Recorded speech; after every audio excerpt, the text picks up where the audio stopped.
Welcome back to Seek Before Sleep. Tonight, there are more than 8 billion of us. We are spread across nearly every patch of dry land on Earth, packed into cities so bright they can be seen from orbit, glowing like spilled stars against the dark side of the planet. We live in towers and suburbs, in apartments stacked 100 feet in the air, in houses that stay in one place for a lifetime.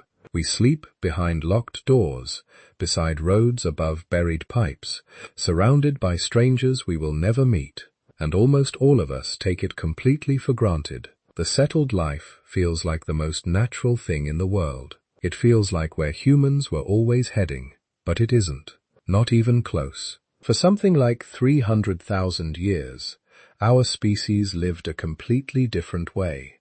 We moved.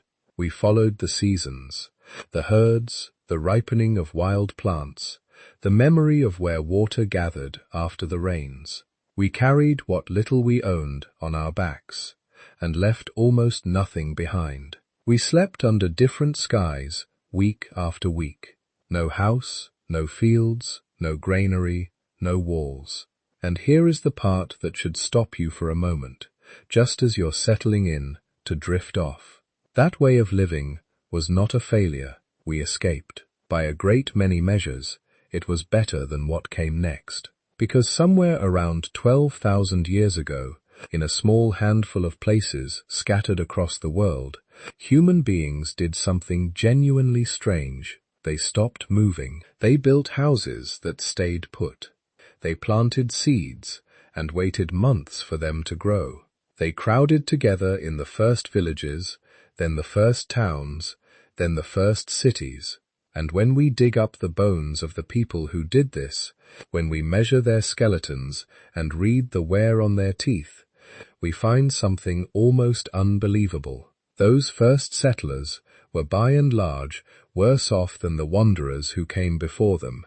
Shorter, sicker, working harder, dying younger of new diseases that thrived in the crowd. The dawn of the settled world, the dawn of everything we now call civilization, looks in the ground less like a triumph and more like a wound. So that is the mystery we are going to lie down inside tonight. If settling down made people's lives harder, who chose it? And why did they keep doing it, generation after generation, until there was no going back?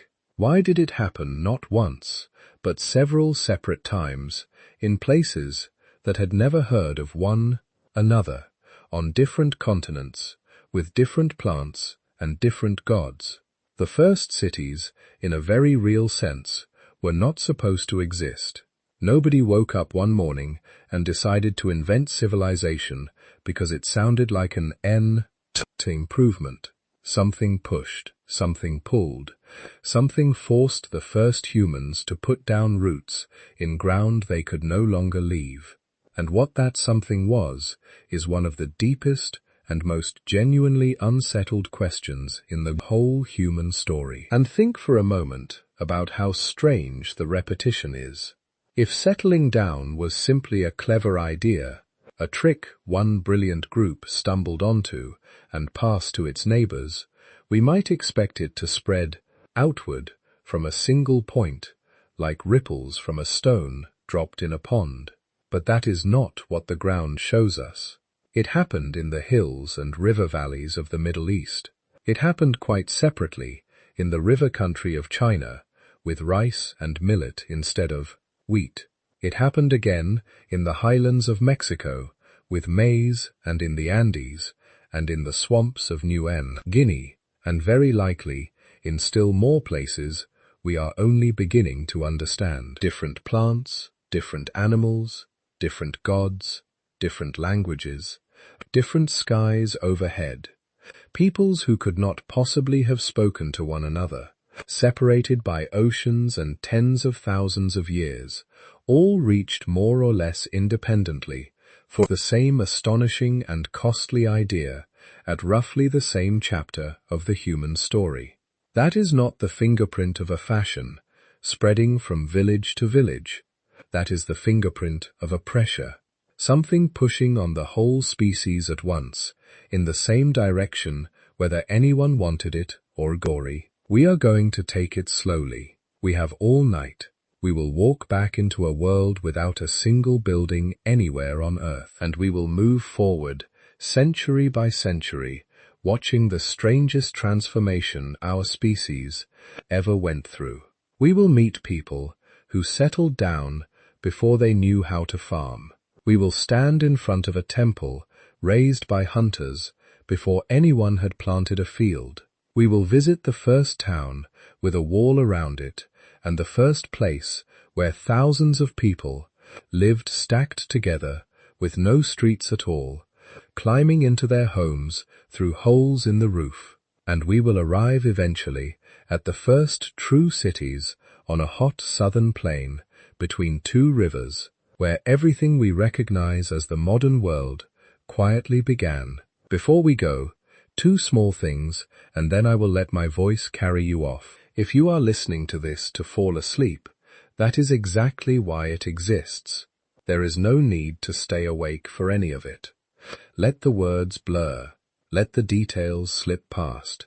You will not miss anything you need. But if you have a moment before you drift, I would love to know where you are right now. Leave a comment and tell me where you are listening from and what time it is for you.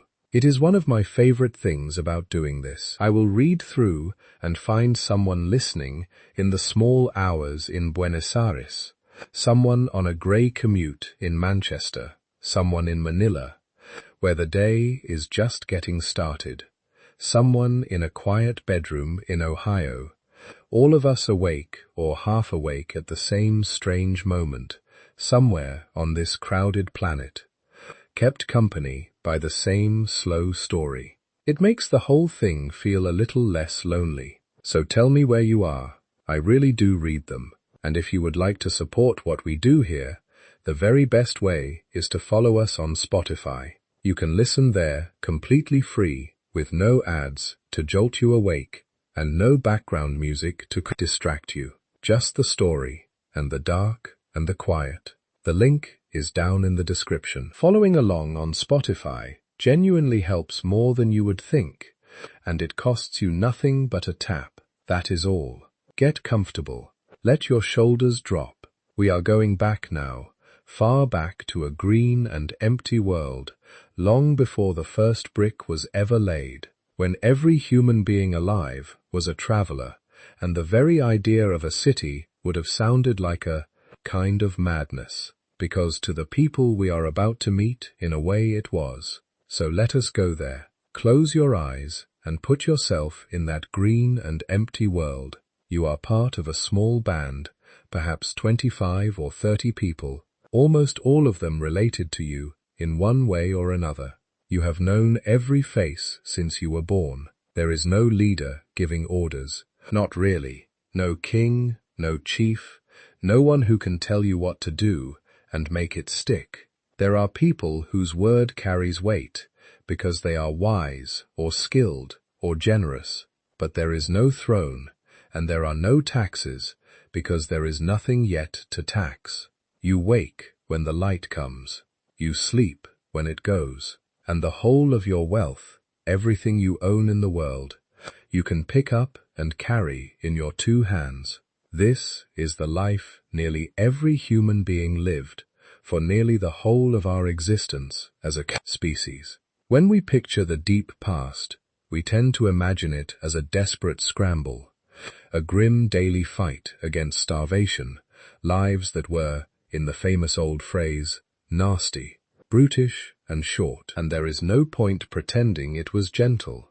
People died of injuries we would shrug off today. Children were lost. Bad years came.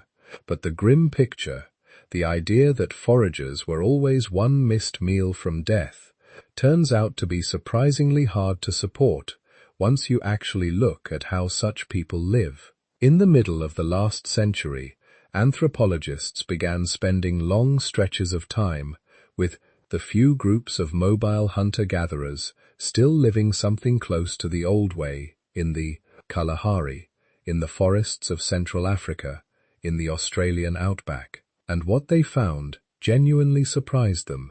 These were not people teetering on the edge of collapse. They were by and large well-fed. They knew their land with an intimacy that is difficult for a city person even to imagine.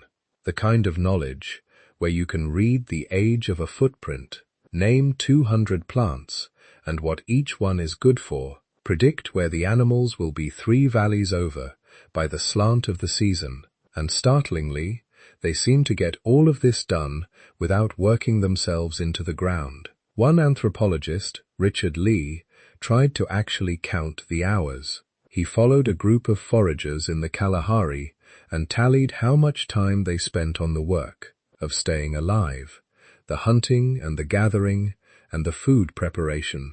The numbers he came back with were so modest that they caused an argument that has never entirely died down. By his reckoning, the basic work of survival took something in the neighborhood of a few hours a day.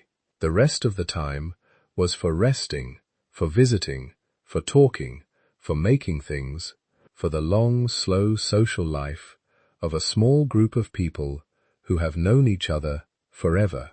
It was another anthropologist, Marshall Sins, who gave this idea its memorable name. He called these foragers the original affluent society. And it is worth being careful here, because this phrase has been argued over for decades, and you should hold it loosely, rather than as a proven fact. Sins did not mean that foragers were rich in the way we use the word. He meant something cleverer and stranger than that. There are 2 roads to affluence. He said one is the road we know, the road of producing more and more, piling up more goods, more comfort, more stuff, forever chasing wants that grow faster than we can fill them. But there is a second road, and it is the one the foragers were on. You can be affluent by wanting little. If your desires are few, and the land around you can meet them, then you are, in the only sense that matters, rich. You have enough. You are not anxious about tomorrow's grain, because you do not store grain. You do not fear the loss of your house, because you do not have a house to lose. Whether or not Sins had every detail right, and serious scholars have pushed back on the rosy version, the underlying point is hard to dismiss. The mobile life had real advantages, and they were not small ones. Consider mobility itself. To us, having to pack up and move sounds like hardship. To a forager, it was insurance, the best insurance a human being has ever had. If the rains failed in your valley, you walked to a valley where they had not. If game grew thin, you followed it elsewhere. If a sickness took hold, you scattered and left it behind. The land was a vast pantry, stocked in 1,000 different places, and the great trick of forager life was simply knowing the pantry and being free to move between its shelves. No single failure could ruin you, because you were never staking everything on one spot. A drought that would later in the age of farms mean famine and death was to a forager mostly an inconvenience, a reason to go somewhere else for a while. Consider the diet. A farmer ties his fortune to a handful of crops, sometimes just 1 or 2, and lives or dies by whether those crops come through. A forager ate from an enormous menu, roots and tubers, dozens of kinds of fruit and nut and seed, fish and shellfish where there was water, birds and their eggs, large game when they were lucky, and small game when they were not, honey, grubs, greens, the whole wild ladder. When one food failed, another was ripening. This is why the bones of late foragers so often tell a story of decent nutrition. Their bodies were fed by variety, and variety is steadier than abundance. And consider what they did not have, because what they did not have turns out to matter as much as what they did. They had no surplus to hoard, and so they had no real way to become powerful by hoarding. You cannot lord it over your neighbors with stored wealth.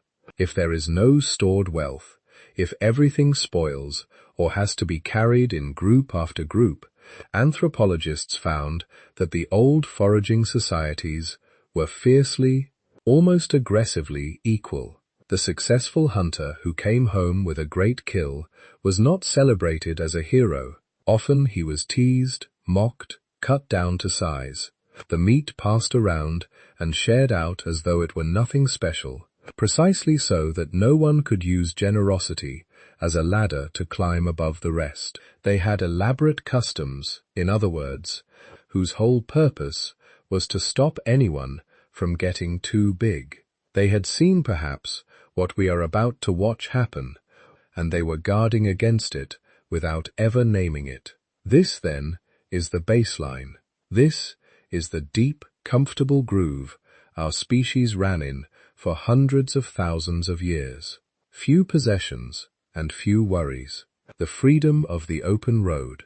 A varied table. A flat society where no one starved while another grew fat. It was not paradise. Nothing real ever is. But it worked. And it worked so well for so unimaginably long that it raises the question more sharply than the curve ever. If this life was so durable, so well suited to us, so deeply ours, then what on earth could have been powerful enough to make people abandon it? What could possibly have been worth trading away the open road for a single patch of ground you could never leave? To begin to answer that, we have to do something uncomfortable. We have to look at the bodies of the people who made the trade and let their bones tell us, in their grown, quiet way, exactly what it cost them. Bones are honest. A person can tell you their life was good. A monument can boast of a king's greatness. A clay tablet can record whatever the scribe was paid to record. But a skeleton has no reason to lie. It simply registers in its growth and its scars and its slow chemistry what a body actually lived through. And when archaeologists line up the skeletons from just before the Great Change against the skeletons from just after, when they lay the last foragers beside the first farmers, the bones say something that took the whole field a long time to accept. The first farmers got smaller. This is one of the most consistent findings in the archaeology of the human body, found again and again in different parts of the world. Wherever this transition can be measured, in the centuries after people took up farming and settled down, average height tended to fall, not by a trivial amount either, in some places by several inches. The tall, well-built foragers gave way to shorter, slighter descendants. Now, height is not everything, but to a bone specialist, it is a kind of summary, a rough-running total of how well a body was nourished and how little it was stressed while it was growing. A child who eats well and fights off few illnesses grows close to the full height their genes allow. A child who is hungry at the wrong moments, or sick, or both, falls short, and the first farmers, over and over, fell short. Their own bodies recorded a decline in the basic quality of life, written in the length of their bones. Then there are the teeth, and the teeth are even more eloquent. Forager teeth, when we find them, are often remarkably good, worn down, certainly ground flat by grit and tough wild food, but frequently free of the holes we think of as the universal curse of the mouth. Then farming arrives, and the cavities arrive with it. Once people began to lean their diet on cultivated grains, on porrids and flatbreads heavy with starch, the bacteria in the human mouth were handed a feast, and they took it. Rates of dental decay climbed.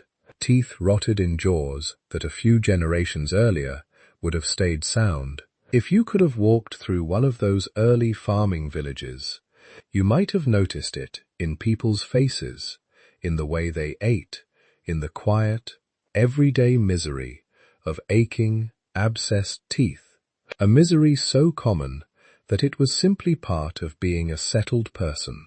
The grains left other marks, too, grinding wild and then domesticated cereals into something edible meant hours bent over a grindstone one, pushing a heavy upper stone back and forth, day after day, year after year. That labor is written into the skeletons of early farming women, in particular in the worn and brie-shaped bones of their knees and toes and lower backs.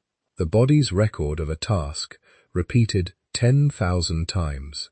The foragers had walked the open country, the farmers knelt at the millstone, and the bones tell of hunger of a more specific kind. In many early farming populations, archaeologists find the telltale signatures of poor nutrition and of anemia, including a porous sieve-like change in the bone of the skull and eye sockets that tends to appear when the body is starved of iron or fighting chronic illness. They find lines etched across the long bones and across the enamel of teeth, faint horizontal marks that form when a child's growth stutters and stops during a season of sickness or starvation, and then resumes each line, a small remembered crisis, frozen in the body. Forager skeletons have these marks too. They had hard years, but in many places the marks grow more frequent, not less. Once people settled and farmed, which is the opposite of what the old story of triumphant progress would predict. Why would settling down make people sicker? When you start to think it through, the reasons stack up with a kind of grim logic. Begin with the food itself. The forager ate from a menu of dozens or hundreds of wild foods. The farmer narrowed that menu drastically, leaning the whole household on a few crops, sometimes just one. A grain-heavy diet can fill a belly and still leave a body short of the vitamins and minerals and varied proteins that the wild lorder had provided almost without effort. People ate more perhaps, and ate worse, and they staked everything on those few crops, so that when the harvest failed, there was no wide pantry of alternatives to fall back on, only the terrifying narrowness of the granary running low. Then there is the simple fact of staying still of so many bodies in one fixed place, which changes a lower person's relationship with their own waste and their own filth in ways the wandering life never had to confront. A band on the move walks away from its own mess every few days. A settled village sits in it. Water sources nearby grow contaminated. Pests and vermin move in to live alongside the stored grain and the rubbish heaps. The conditions for the spread of disease, which mobility had always kept at bay, were quietly being assembled, and as people began in time to keep animals close to pen sheep and goats and cattle and pigs beside their homes, they opened a doorway that has shaped human health ever since. Living cheek by jowl with herds of animals gave diseases a bridge to cross from beast to person. A great many of the infections that would go on to scourge humanity for thousands of years appear to have come to us in their deep origins from the animals we domesticated and crowded against. The farmer did not just trade the open road for a field. He moved in with the livestock, and the livestock brought guests. So picture the whole grim ledger laid out. Shorter bodies, rotting teeth, worn joints from endless grinding, the marks of hunger and anemia, and arrested growth, new diseases breeding in the crowd and crossing over from the animals. Harder work, narrower food, more children, but more of those children dying young. If you could have shown all of this to a forager, spread the bones out in front of them, and explained what each scar meant, they would have looked at you as though you had lost your mind. Why, they would ask, would anyone ever choose this? Why would a free, well-fed, healthy people walk willingly into a life that bent their backs and rotted their teeth and killed their children? And there, of course, is the heart of the whole mystery, sharpened now almost to a point, because the bones make one thing unmistakably clear. This was not an upgrade. Nobody looked at the settled farming life and recognized in it a better way to live, because in the only terms that a body can measure, it was a worse one. Whatever drove our ancestors to do this, it was not the lure of an easier or richer existence. That comfortable story, the one where clever humans discover farming and gratefully leave their hard wandering behind, simply does not survive contact with the evidence in the ground. So if it was not chosen as an improvement, it must have been something else, a force, a pressure, a trap, something that backed people into this corner, one careful step at a time, until the open road was no longer open, and there was nowhere left to go but down into the village. To understand what that pressure might have been, we have to lift our eyes from the bones and look at the sky, because just before all of this began, the entire world was changing. The ice that had gripped the planet for tens of thousands of years was beginning at last to loosen its hold. For a very long time, the world our ancestors knew was a colder, drier, wilder place than ours. We live in a warm spell, a mild and unusually steady stretch of climate, and it is easy to forget that this is the exception and not the rule. Behind us lies an age of ice. For tens of thousands of years, great sheets of it lay over the north of the world, miles thick in places, locking away so much of the planet's water that the seas themselves dropped, bearing land that is now drowned.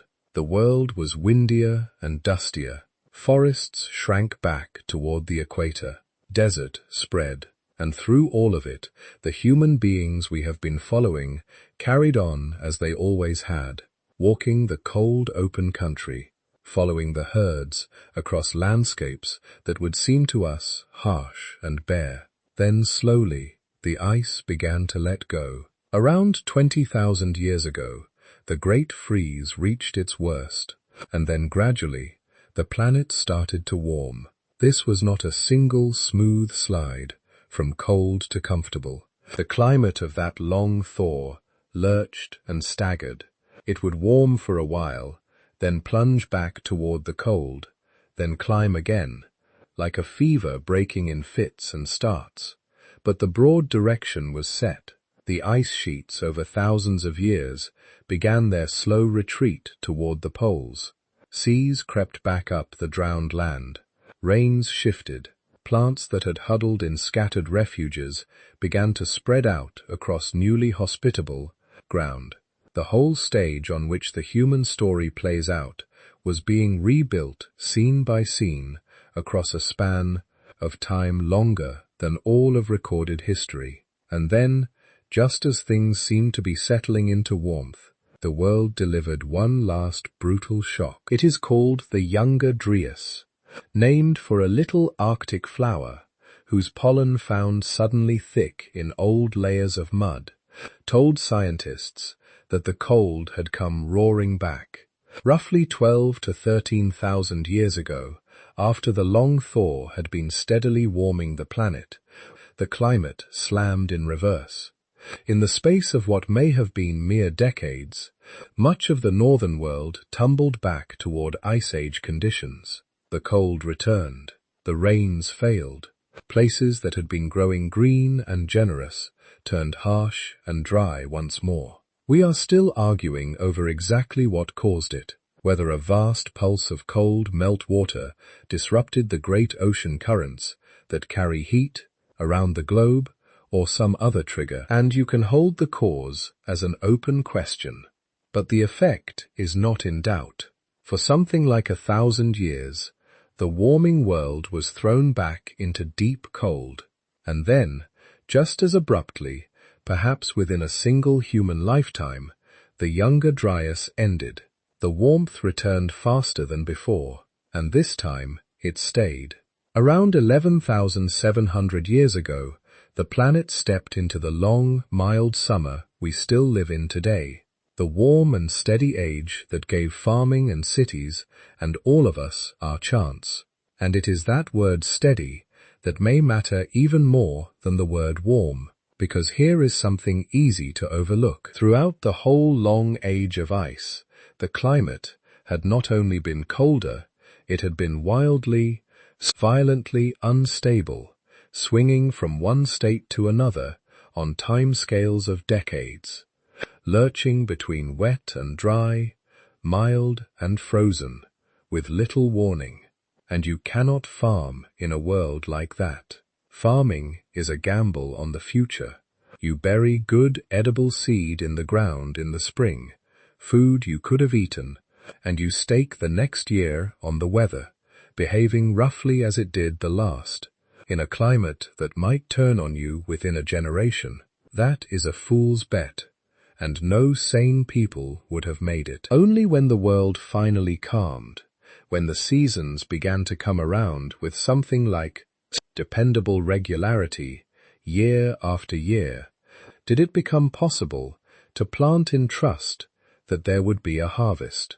The New Age did not just make the wild fields generous, it made the very idea of farming thinkable for the first time in the whole history of our species. The door to settling down was not only opened by abundance, it was unlocked by calm. Now, why does all of this weather, all this advancing and retreating ice matter to the question of why humans settle down? Hold the picture in your mind, because this is the stage on which the whole drama plays out, and a particular corner of the stage matters most of all. That corner is a band of land we now call the Fertile Crescent, a great arc sweeping up from the valleys of the Levant along the Mediterranean coast, curving across the hills of what is now Turkey, and bending back down through the highlands toward Mesopotamia. It is not all lush. Much of it is dry and stony, but it had something rare and precious. It was home in the wild to the ancestors of some of the most important plants in human history. Wild wheat grew on those hills, wild barley, wild rye, wild lentils, and peas and chickpeas. The grasses that would one day feed civilizations were already there, growing thick on certain slopes in good years, dropping their hard little seeds for anyone with the patience to gather them. And as the great warming spread after the depths of the Ice Age, these wild grain-bearing grasses seem to have flourished and spread across that landscape as never before. Picture whole hillsides waving with wild cereal, dense enough that a family working with simple tools could in a few weeks of harvest gather more grain than they could eat. An experiment was once done where a researcher went out with a flint-bladed sickle into a stand of wild wheat in those hills, and in not very many hours of gathering brought in a remarkable quantity of grain, enough to suggest that a family could lay in a year's worth of cereal in just a few weeks of the harvest season. The wild fields in a good year and a good place were astonishingly generous. Do you feel the trap beginning to close? Here is a food that does not run away when you approach it the way a deer does. It stands still and waits to be cut. Here is a food that, unlike most fruit and meat, can be dried and stored and kept for months, carrying a family through the lean season. And here, growing thick across whole hillsides, is enough of it to feed a group through a year. If only they are there at the right moment in that right place to bring in the harvest before the seeds shatter and fall and are lost to gather a wild harvest like that. You have to be present. You cannot be 3 valleys away following the herds when the grain ripens, because the window is too short and the grain will not wait. And once you have gathered a great heap of it, this heavy, precious, storable wealth, you're not going to simply carry it off across the country on your back. You are going to want to stay near it, to guard it, to live beside it through the winter, eating from it day by day. So the warming world in this one rich corner set out a temptation that the long age of ice had never caused. Stay, it whispered, stay near the wild fields. There is plenty here, more than you have ever seen standing in one place, and it will keep if you keep it. And some people in some valleys listened. They began to linger.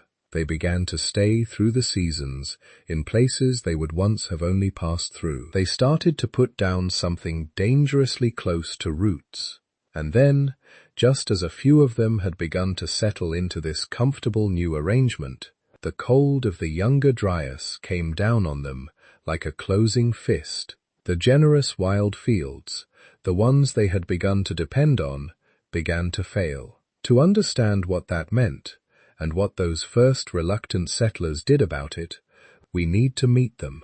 They are the people who, more than almost anyone, stand right at the hinge of this whole story. They settled down before they ever learned to farm, and we know them by the name of a cave and a valley where their traces were first found. We call them the Natufians. They lived in the lands at the eastern end of the Mediterranean, across what is now Israel and Palestine and Jordan, Lebanon and Syria, in the centuries that straddled the end of the Ice Age and the long shock of the Younger Dryas. They were not farmers.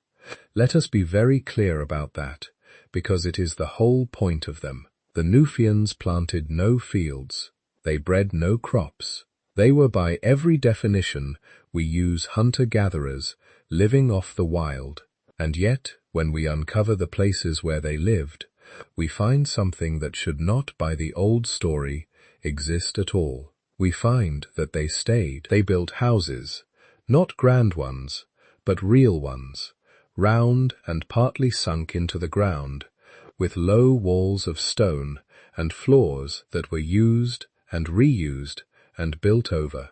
They came back to the same spots season after season, year after year, generation after generation, until the rubbish and the rebuilding raised the ground into low mounds you can still find today. These were not camps that a band threw up for a night and abandoned. These were homes lived in long enough and steadily enough that we would not hesitate to call the people who made them settled. They settled down, in other words, while they were still hunter-gatherers. They put the cart before the horse. They got the staying without the farming, and in doing so, they quietly turned the whole expected order of history upside down. How did they manage it? They managed it because of those generous wild fields. The Natufians lived in a sweet spot, a landscape rich enough in wild resources that a group could stay in one place and still be fed. The wild cereals grew thick on the nearby hills, ready to be harvested with the little sickles we find among their tools. Flint blades set into handles of bone, some of them worn with a particular sheen along the cutting edge. The polish that comes from cutting grass stems and silica, the unmistakable signature of harvesting grain. They gathered acorns and almonds and pistachios from the wild trees. They hunted gazelle, which moved through their lands in great numbers, and trapped birds, and took fish and shellfish where the waters allowed. The land around them was for a while a standing feast, and so they did the thing no people in that region had really done before. They stopped moving toward the food and let a settled life grow up around the food instead. And once people stay in one place, an extraordinary number of things begin to change, almost without anyone deciding. The Natufians ground their wild grain and their nuts in heavy stone mortars, some of them too large and too heavy to carry, cut right into the bedrock or into great immovable boulders, the very opposite of a forager's portable kit. They made beads and pendants from shell and bone and stone, and wore them, and were buried with them. They kept dogs. In one famous and tender grave, a person was laid to rest, with a hand resting on the body of a puppy. One of the oldest signs we have anywhere of the bond between human and dog, a small gesture of affection reaching across 12,000 years to touch us still. And they buried their dead at home. This, more than almost anything, marks the great shift in the mind that comes with staying still. A wandering people leave their dead behind them on the trail, in the ground of a place they may never see again. But the Nufians buried their dead beneath the floors of their houses, under the very ground where the living ate and slept, keeping the ancestors close, folding them into the home. Some of these burials are elaborate, the bodies arranged with care, adorned with ornaments of shell and bone. In some, in a haunting practice that would echo down through the next several thousand years of story.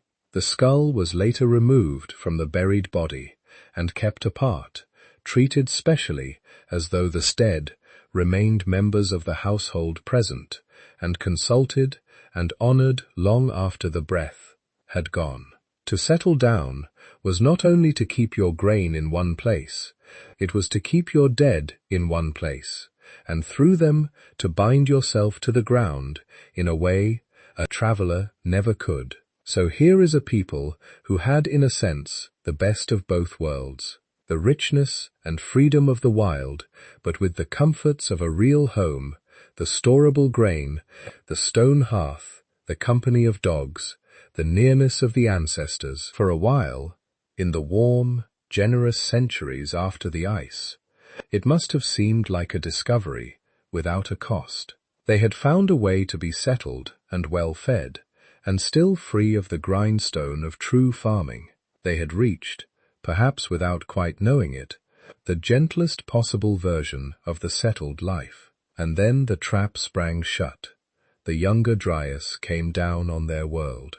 The cold returned, the rains failed, and the generous wild fields the Nufians had built their Dryas.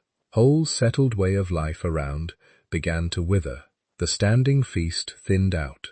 The hills that had waved with wild cereal grew sparse and stingy, and the Nufians were now caught in a way their wandering ancestors never could have been. A truly mobile people, faced with failing fields, would simply have walked on, scattered, returned to the wide and forgiving life of the road.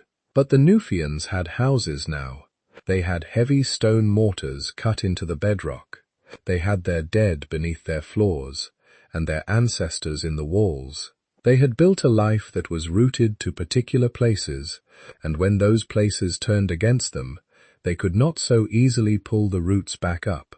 Some of them, no doubt, did scatter and return to a more mobile life, but others stayed and tried to hold on, and in their holding on, they were pushed toward a desperate and world-changing solution. Because here is the thing about people who have learned in the good years exactly where and how the wild grain grows, who have harvested it and stored it and ground it for generations.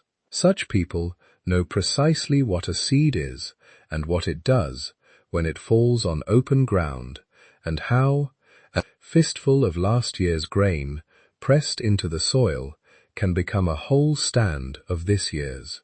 When the wild fields failed them, the knowledge to make their own fields was already in their hands. They had only to do deliberately and out of need what they had watched the wild do on its own 1,000 times. They had only to take some of the precious stored grain, the grain they could have eaten, and bury it in the ground, and gamble that it would come back multiplied. That is the moment, or something close to it, when farming may truly have begun, not as a brilliant invention dreamed up by a people looking to improve their lives, but as a last resort, a desperate patch on a settled way of life that was suddenly falling apart. The cold did not invent farming.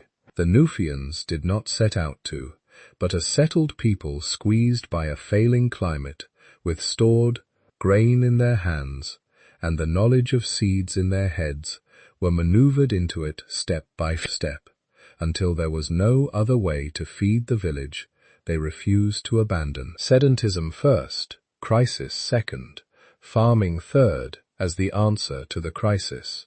The order is everything, and it overturns the comfortable old tale completely.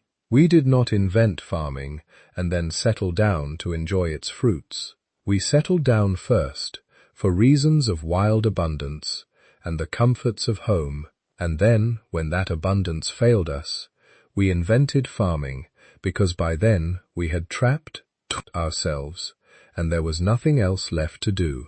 But the Nufians, and their stored grain, and their ancestral skulls, are only one thread of this, because at almost exactly the same hinge of time, a few hundred miles to the north, on a windswept hill, hunter-gatherers were doing something even stranger and even harder to explain. They were raising the oldest great monument on earth, and they were doing it, as far as we can tell, before they had so much as a single planted field. The hill is in the southeast of modern Turkey, near the old city of Er, a rounded swell of land rising above the surrounding country. For thousands of years, it was just a hill. Local farmers worked its slopes. Its name in the local tongue means more or less pot-belly hill, for its gentle, rounded shape. Archaeologists had even glanced at it once decades ago, seen some broken stone and limestone slabs, assumed it was nothing more than an abandoned medieval graveyard, and moved on. The single most astonishing discovery in the story of how civilization began sat there under the grass, unsuspected for the better part of the 20th century. Then, in the mid-1990s, a German archaeologist named Klaus Schmidt came to take another look, and he understood almost at once that everyone before him had been wrong. What lay beneath that hill was not a graveyard. It was something nobody had imagined could exist. Buried in the slope, deliberately covered over by the very people who made it, were great rings of standing stone, massive pillars, some of them taller than a person and weighing many tons, carved into a distinctive T-shape and set upright in circles, with two especially large pillars standing at the center of each ring, like the figures at the heart of a gathering, and carved into the stone in low relief, and sometimes almost in the round, was a menagerie of wild things: foxes, snakes, scorpions, wild boar, cranes, and vultures, the great cats, all rendered with a confidence and skill that takes the breath away.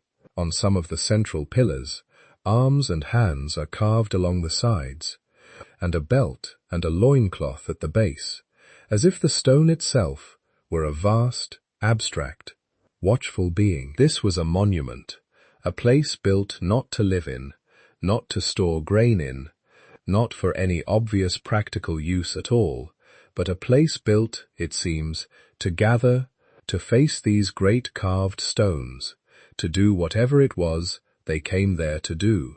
And here is the detail that turned the whole study of human origins on its head. We can date roughly when these rings were raised.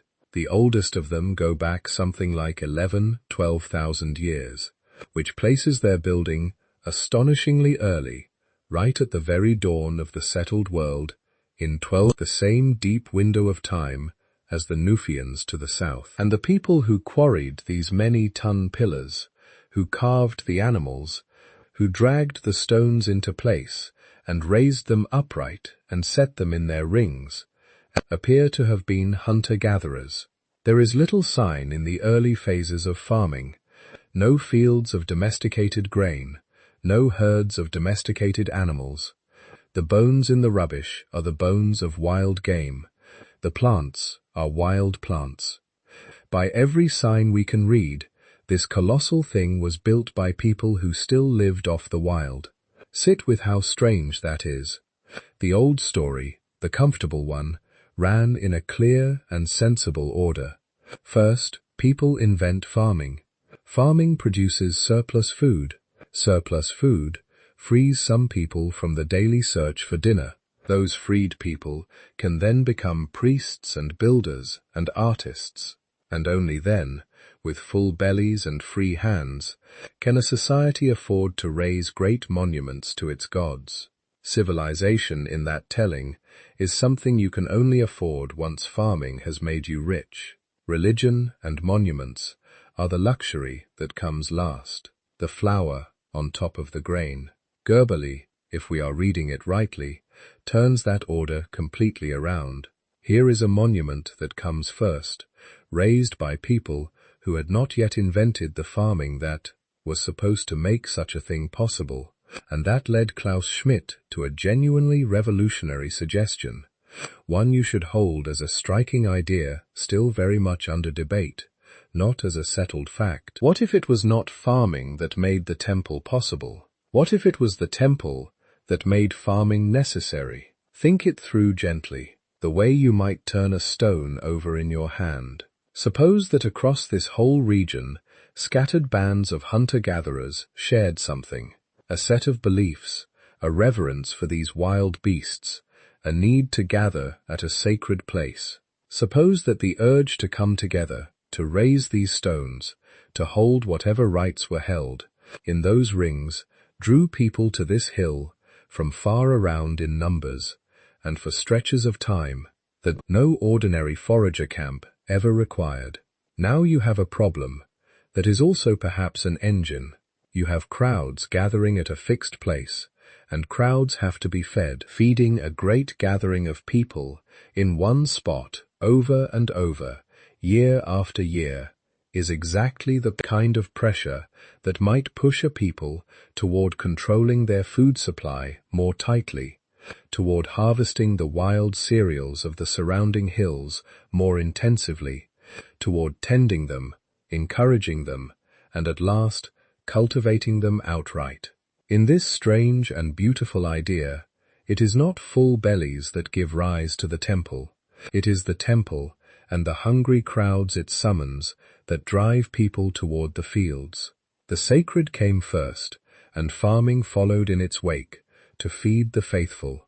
It is a haunting thought, and it deserves to be held with care, because the picture is changing, even as we speak. Göbekli did not stand alone. In the same region, archaeologists have since found a whole cluster of related sites, a landscape of these early monumental places that researchers have nicknamed the Stone Hills, with names like Karahan, where more pillars and astonishing carvings keep coming out of the pillars, ground. And as the digging goes on, the simple dramatic picture of a pure temple built by pure nomads has grown more complicated. There are hints that people may have lived at or around these sites, not merely visited them. There are signs that the road toward managing and cultivating plants may already have been underway. The line between a temple and a town, between a gathering place and a home, turns out to be blurrier than the first headline suggested. This is not a settled story. It is a story being actively rewritten, season by season, as the spades go deeper into those Anatolian hills. But strip away the arguments over the details, and a stubborn, marvelous fact remains. Before our ancestors had cities, before they had villages worthy of the name, before, as far as we can tell, they had farms, they had this. They had the will and the skill and the shared belief to drag many tunstones across the land and raise a great ringed monument on a hill, and to do it together in numbers, working as one. Whatever it was that first pulled scattered, free-wandering people together into the dense and rooted life that would eventually become the city, it was not only hunger, and it was not only climate. Something was moving in the human spirit. Some need to gather, to build, to share a sacred place. The very oldest monumental thing our species ever made was not a granary or a fort or a palace.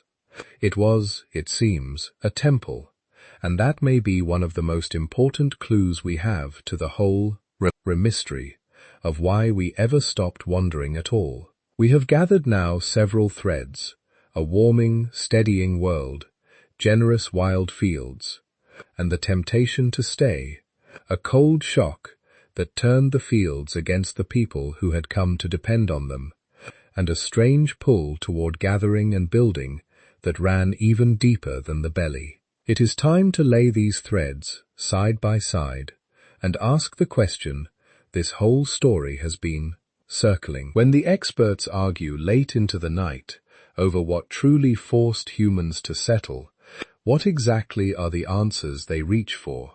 The honest answer, the one a careful scholar will give you if you press them, is that nobody knows for certain, and that the truth is almost certainly not one thing, but several things tangled together. But over the long decades that people have puzzled over this, a handful of great explanations have risen to the top, each with its champions, each capturing some piece of the truth, none of them quite enough on its own. Let me lay them out for you, one by one, like stones set in a row, and you can turn each over as you drift. The oldest of the great theories belongs to a scholar named V. Gordon Childer, who the better part of a century ago gave the whole transformation the name we still half use today. He called it the Neolithic Revolution, and he reached for the climate to explain it. His idea, in its simplest form, has come to be known as the oasis theory. As the Ice Age ended and the world grew warmer, and in his telling, drier, Childer imagined the land parching, the water retreating to scattered oases and river valleys, people, plants, and animals, he supposed all driven together by the drought, crowded into the last well-watered places, thrown into a forced intimacy. And in that enforced closeness, he argued, humans began to tame the plants and animals huddled alongside them, and so farming and herring were born of a shared desperation around the shrinking water. The details of Child's picture have not held up especially well. The climate story turned out to be more complicated and less uniformly dry than he thought. But the deep shape of his idea that a changing climate herded people and resources together and forced a new relationship between them has never really gone away. It simply got more sophisticated. We met its modern descendant a little while ago in the cruel timing of the Younger Dryas. A second great theory looks not at the sky, but at the sheer number of people. Call it the population pressure idea.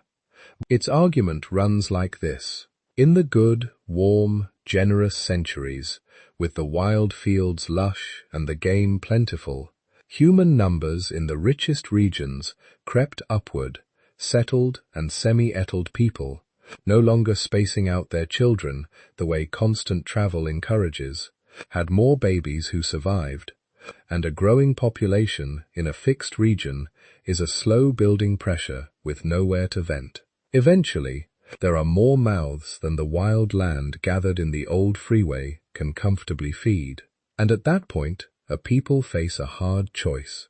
They can fight or fragment or starve, or they can squeeze more food out of the same ground by tending it, weeding it, sowing it, cultivating it. Farming, in this view, is what you are driven to when there are simply too many of you to go on living the easy old way. It is not a gift. It is the price of your own success at staying alive and multiplying. A third theory is stranger and more human than either, and I find it the most quietly fascinating of them all. It looks past climate and population to something in the social heart of us. It is sometimes called the feasting theory, and one of its great champions is an archaeologist named Brian Hayden. Picture a society that for the first time has the chance to produce a little more than it strictly needs, a surplus. What do ambitious people do with surplus? They throw a feast, they invite the neighbors, they lay out a generous spread, they make themselves admired and important and owed, and a rival, not to be outdone, throws a bigger feast. And now you have an arms race, not of weapons, but of generosity, a slow contest of prestige, in which the way to rise is to give away more food than anyone else, more lavishly, more often. To win that game, you need ever more surplus, more grain, more meat, more of everything, reliably, on demand. And so in the quest to outfeast your rivals and climb the social ladder, you are driven to produce more and more food in more and more controlled ways, to store it, to manage it, and at last to farm it deliberately. In this telling, the first fields were planted not to fill empty stomachs, but to fuel the deep human hunger for status, for respect, for the chance to be the one whose table everyone remembers. Farming as vanity, farming as ambition. It is a strange and very recognizable idea. And then there is the thread we picked up on that windswept hill, the suggestion that what pulled people together in the first place was the sacred, the need to gather at a holy place, to build, to worship in numbers, to bind a scattered people into one congregation. In this view, the deepest engine was neither belly nor babies, nor vanity, but belief. The pull of shared ritual, drawing the wandering bands into denser and more frequent gatherings, until feeding those gatherings made the fields a necessity. Now, here is the thing to hold gently as you listen to all four. They are usually told as rivals, as if one must be right and the other's wrong. But step back and you can see that they need not compete at all. A warming, then suddenly cold, climate could squeeze people toward the rich valleys. The rich valleys to let their numbers swell. Swelling numbers could sharpen the contests for status and the feasts that fed them. And through all of it, the pull of the sacred could be drawing people together into ever larger gatherings. These are not four answers fighting for one throne. They are four hands pushing on the same heavy door from slightly different angles all at once. And a heavy door pushed by four hands together will open when no single hand could have moved it. That more than any one clever theory may be the real shape of the truth. Not a cause, but a conspiracy of causes, all converging on the same handful of valleys at the same hinge of time, until people who would never have chosen any of this were eased and pressed and tempted and frightened across the line into the settled world, one small reasonable step after another. Before we follow them across that line, let me pause for just a breath in case you are still with me and not yet drifting. If this is the kind of story that pulls at you the deep, half-lit origins of who we are, the things that happened so long ago that we can only reach them now through bone and stone and careful guessing, then you might like the book we have made about exactly these prehistoric secrets. It gathers up a great deal more of this kind of thing, the strange and beautiful early chapters of the human story, to read slowly and wander through at your own pace. You can find it on our website, sleepytimehistory.com, and just now this week, there is a discount on it as a small thank you for listening. There is no rush and no need to stir. It will be there in the morning at sleepytimehistory.com whenever you would like to look. Now settle back, because we have spent a long time circling the question of why people first stepped toward the settled life, and we have seen that however it happened, it was less a choice than a slow closing of a trap. But we have not yet looked closely at the trap itself, at the precise mechanism by which a free, wandering people could be eased into a rooted life and then find to their horror or their root difference that the door behind them had quietly swung shut and the road home was gone. The cruelty of the trap is that every single step into it felt reasonable. That is what makes it a trap and not a blunder. No one took a great foolish leap.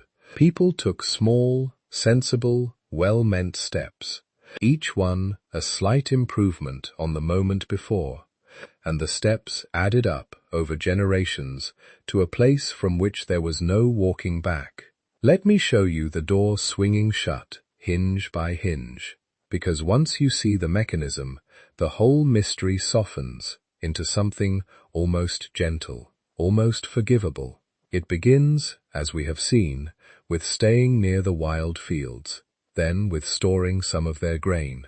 And storage is the first hinge, the first quiet turn of the trap, because storage changes everything about how a group of people lives. A forager owns the wild ladder of a whole landscape, but owns it in common, in passing, taking what is needed and moving on. The moment you have a store of grain, though a heap of dried edible wealth that will keep through the lean months, you have something altogether new under the sun.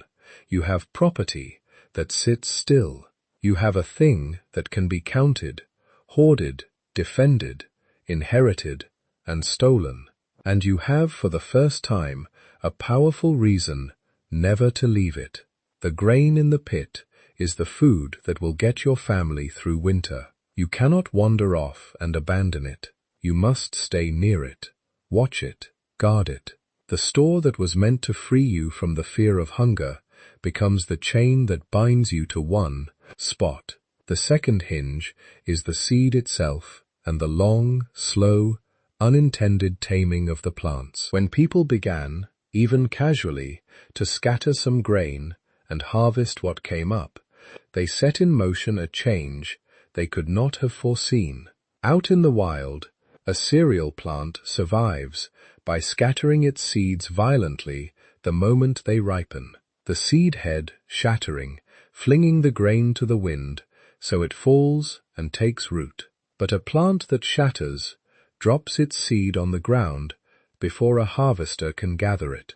The plants people brought home, season after season, were inevitably the ones whose seed heads held together a little longer, the rare mutants that did not shatter because those were the ones still standing to be cut and carried back, and by chance, resown. Generation by generation, without anyone intending it, the plants in human care drifted away from their wild kin.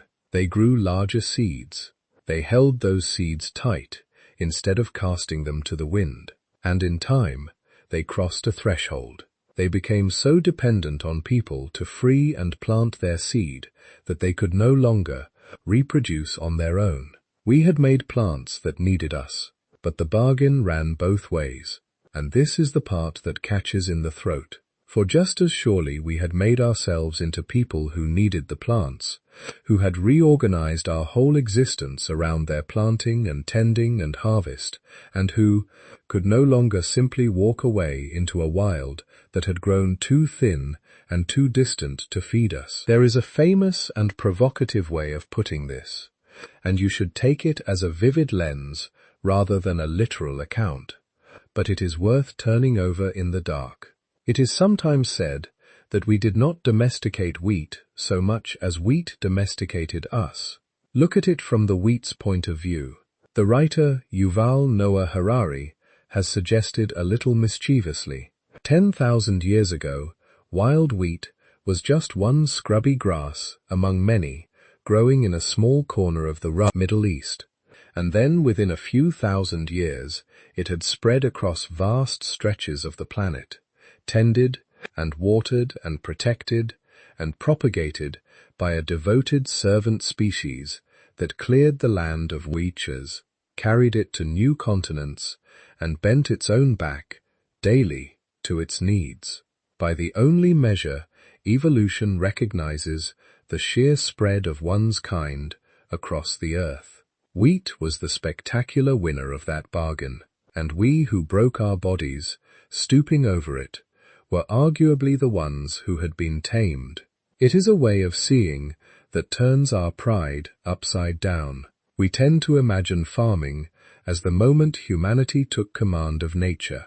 The wheat's eye view whispers that it might equally have been the moment a clever grass took command of us. But whichever way you choose to read it, the result is the same, and it is the heart of the trap.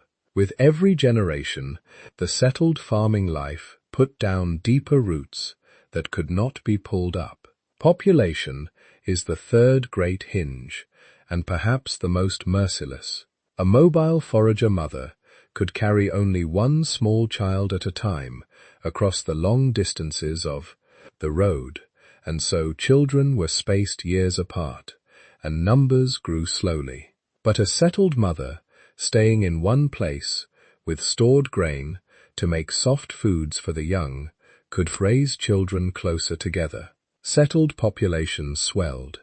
And here is the terrible arithmetic. More people need more food, which means more land must be farmed, which feeds still more people who need still more food.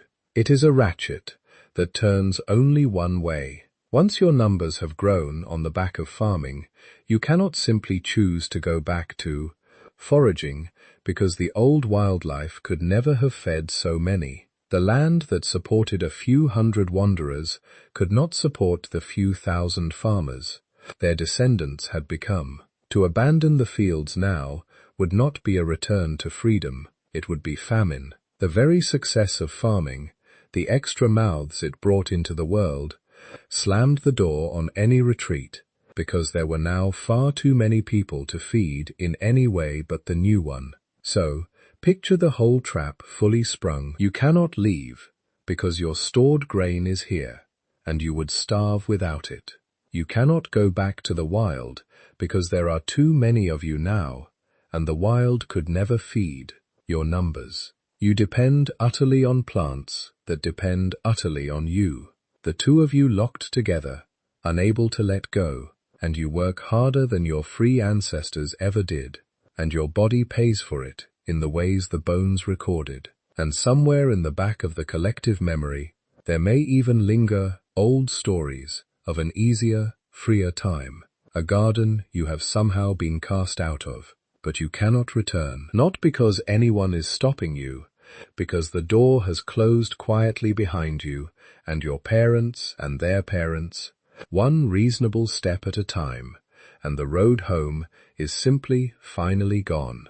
This is the deepest answer, I think, to the question of why the settled life persisted, even though it cost people so dearly. It was not that anyone judged it better, it was that once begun, it could not be undone. A trap does not need to be pleasant to hold you, it only needs to close, and so, held fast in that closing trap, with no way back to the open road, our ancestors did the only thing left to do. They leaned into the settled life. They made the best of the corner they were caught in. They began to build and to organize and to gather in numbers that no forager band had ever known. And in one famous place, on the floor of an old valley, beside a never-failing spring, they did something that announced more plainly than anything before it that they were here to stay, and that they meant to defend their staying. They built a wall. The place is Jericho, down in the deep valley of the Jordan, far below the level of the distant sea, in a hot and sunken land where the air shimmers and the hills stand back from a green smudge on the valley floor. The reason there is anything green there at all in that parched country is a spring. A steady, generous spring of fresh water has welled up at that spot for longer than anyone can say, and around it, in the midst of the dry land, life gathers. Where there is reliable water in a thirsty country, there will be people, and at Jericho there have been people on and off and then on again for a very, very long time. Long enough that the town has a fair claim to being among the oldest, continuously inhabited places on the whole face of the earth. People have dug deep into the great mound that Jericho became, the layered hill built up out of thousands of years of mud brick houses, raised, collapsed, and raised again on the same spot, and far down near the bottom, in layers that date back something like 11,000 years, they found something that stopped them cold. They found a wall, not a house wall, not a garden wall, but a town wall, a great encircling barrier of stone built around the settlement. It was made of undressed stones, heaped and fitted into a massive rampart, and it ran around the community, and in places it survives to a surprising height, even now, after all these millennia. And set against the inside of that wall, the diggers found something even more startling, a tower, a solid, round tower of stone, built up many feet high, with a stairway hidden inside it, climbing to the top. To raise these things, the wall and the tower, the people of early Jericho had to quarry and haul and stack an enormous tonnage of stone by hand, with no metal tools, no draft animals to speak of, nothing but human muscle and human cooperation, organized on a scale that simply had no precedent in the whole prior history of our kind.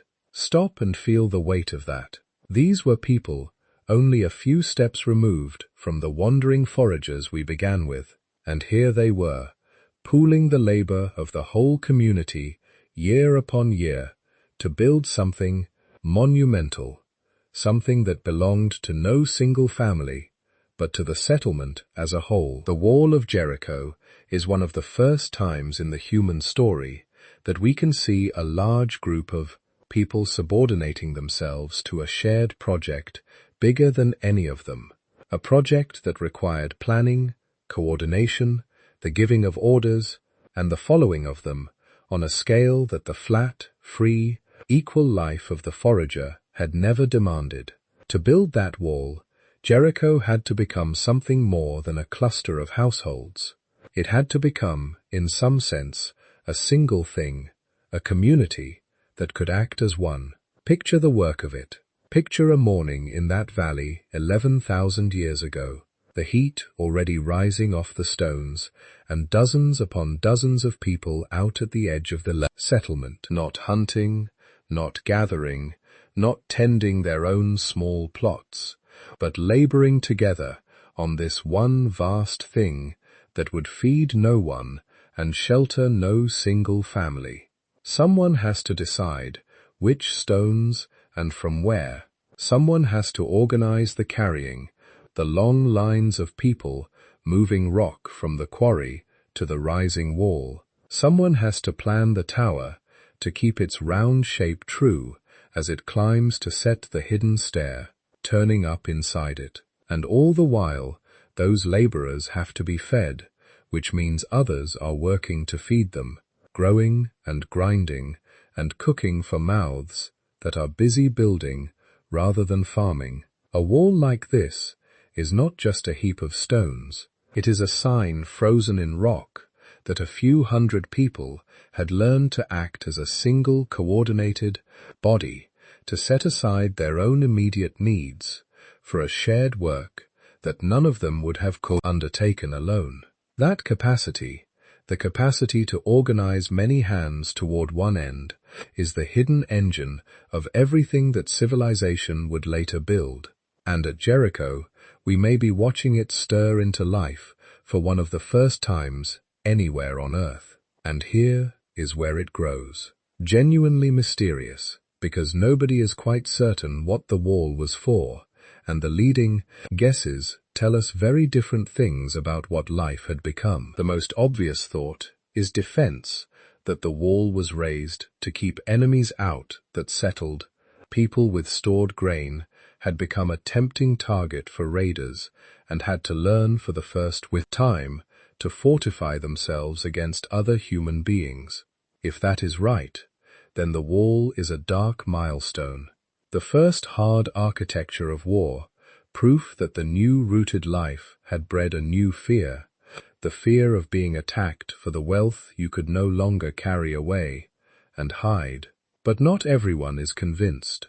Some have argued that the wall was built against water, not men, a barrier and a system to protect the settlement from the floods and the mud that came roaring down the valley in the wet season, an early piece of communal engineering against a hostile landscape. Others suspect the great tower at least was something stranger still, something with a meaning we have lost, a ceremonial structure, a marker, a thing aligned with the hills or the seasons or the dead, whose purpose was as much in the mind as on the ground. The truth is, we do not know, and you can hold all of these as live possibilities. But notice that every one of them tells the same underlying story, whether against raiders, against floods, or for the gods. The wall of Jericho is a monument to permanence, to a community digging in, declaring by the sweat of building that this place was theirs and that they were not going anywhere. And the people inside that wall did something else that reaches across the gulf of years and touches the same nerve the Natufians touched, only stranger. They kept their dead close beneath the floors of their homes as their ancestors had. But at Jericho, in those deep, early layers, archaeologists found a practice so vivid and so haunting that it is hard to forget once you have heard of it. They would take the skull of a dead person, and over the bare bone they would model the features of a face, building the flesh back up in plaster, shaping the cheeks and the brow and the nose, and setting into the eye sockets shells so that the dead seemed to gaze out once more. These plastered skulls, some of them remarkably gentle and lifelike, were kept, handled, displayed, treasured.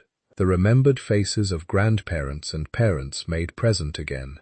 The ancestors not buried and forgotten, but held on to, brought up out of the ground and given back their faces, so that the family line, the household, the unbroken thread of belonging to this place, could be seen and touched and honored. To live in early Jericho was to live among your remembered dead, their faces shaped in plaster, watching over the rooms where you ate and slept. The bond to the place was a bond to the buried, and the buried were not allowed to truly leave. Here then, in this sunken green valley around its faithful spring, we can watch the settled life taking on a shape. We begin to recognize a real community, large and permanent and rooted, pooling its labor on great shared works, fortified behind a wall, gathered around its ancestors, declaring with stone and plaster that it was here for good. This was no longer a band. It was a town, perhaps the first thing in the world that fully earns the name. And yet, for all its size and ambition, Jericho was still loosely organized, still without the great pyramids of rank and power that the future would bring. To see what happened when even more people pressed together into a single place, when the village swelled into something denser and stranger than anyone had yet attempted, we have to travel north and a little forward in time, up onto the high plains of Anatolia. There, thousands of people once lived, crammed together in a way so unlike any town you have ever seen that when you first try to picture it, the mind almost refuses. There were no streets at all. Try to build the picture in your mind slowly as you lie there in the dark. Imagine a great honeycomb of houses, hundreds upon hundreds of them, packed so tightly against one another that they share their walls, with no gaps between, no lanes running through, no alleys, no streets, no doors in the ordinary sense at all. The houses pressed together into one continuous mass, a single sprawling structure made of mud brick spreading across the plain like a vast clay reef. And the only way into your home is from above. You climb a ladder up onto the flat roofs, and the rooftops are the streets, a whole second landscape up in the open air, where people walk and work and talk, and pass from house to house. And when you reach your own roof, you lower yourself down through a hole in it, down a ladder, into the dim, smoky, warm interior where your family lives.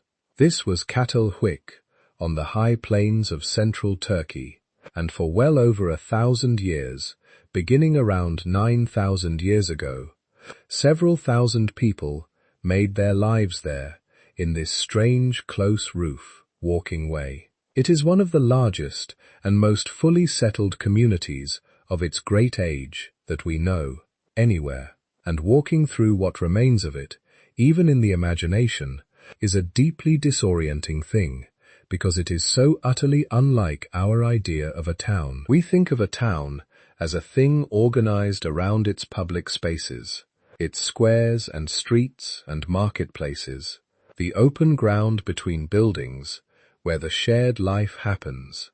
Çatalhöyük had almost none of that. It was in a sense all building and no between.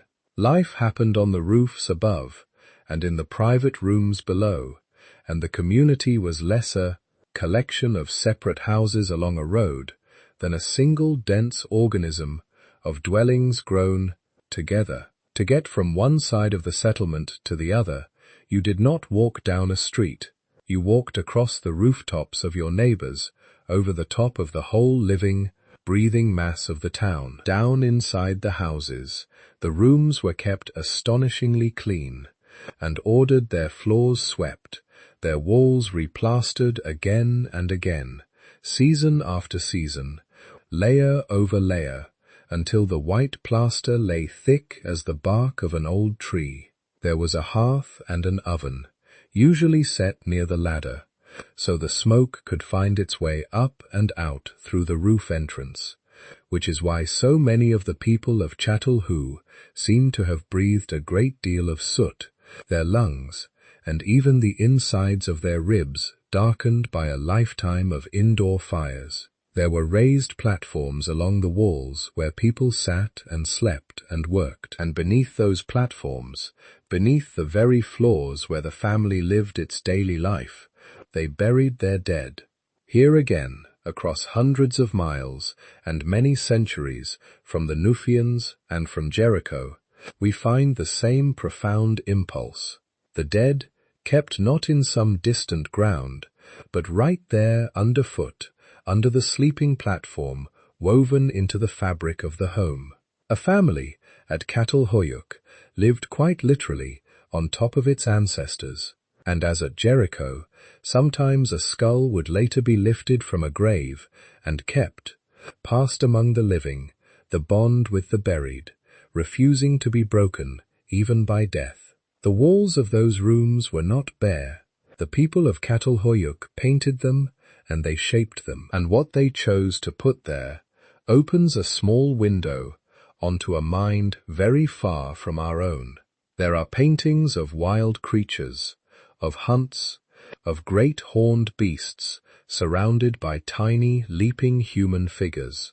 There are abstract patterns, geometric designs that may have meant a great deal to those who lived among them, and that we can now only stare at. Most striking of all, they brought the horns of wild cattle, the massive curved horns of the aurochs, into their houses, and set them into the walls and the platforms, rows of horns jutting from the plaster. The bench you sat on, tipped with the horns of a beast your people had killed. To live in such a room was to live surrounded by the remembered power of the wild animals, their images on the walls, their horns at your elbow, their hunts painted above your head. The settled people had left the open country behind, but they had carried its great beasts indoors with them, fixed them to the walls, kept them close, the way they kept their dead close, as if they could not quite let go of the wild, even as they sank ever deeper into the rooted life. Among the most haunting of those images are the birds. On certain walls, archaeologists uncovered painted scenes of great vultures, wings spread wide, looming over small, headless human figures, and many have read these as a glimpse of how the people of Çatalhöyük may have dealt with at least some of their dead, leaving the body out in the open for the birds and the elements to strip it clean before the bones were gathered and brought back beneath the floor. We cannot be certain that is what the paintings mean, and you should hold the interpretation lightly, but the image lingers. A people who lived pressed among their ancestors, and may have given some of their dead first to the sky, then to the earth beneath their own beds. The cycle of life and death folded right into the walls and floors of the home.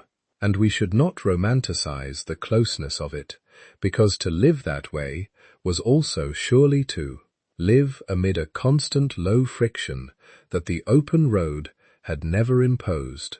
No privacy to speak of, the cries of a neighbor's child coming through a shared wall, the smell of 1,000 hearths and 1,000 bodies, and the refuse of so many lives heaped at the settlement's edge, the soot in every lung, the quarrels that must have flared when so many people who could not simply walk away from one another were packed together year upon year. The settled life did not only cost people their height and their teeth, it cost them to the spaciousness of the old existence, the room to move apart when tempers rose, and yet they stayed and made it work. And that working is its own quiet marvel.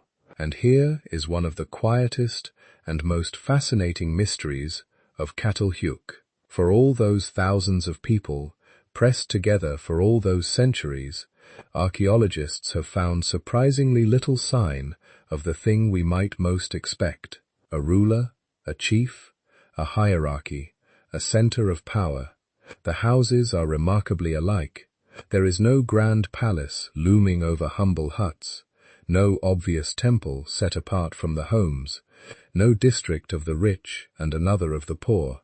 The differences between one household and the next seem modest. It looks, as far as we can tell, like thousands of people living shoulder to shoulder, generation after generation, in a community that somehow held together without kings, without an obvious class of rulers, perhaps held together instead by the dense web of family and neighbor, and shared ritual by the ancestors under the floors and the horns on the walls, and the customs that everyone knew.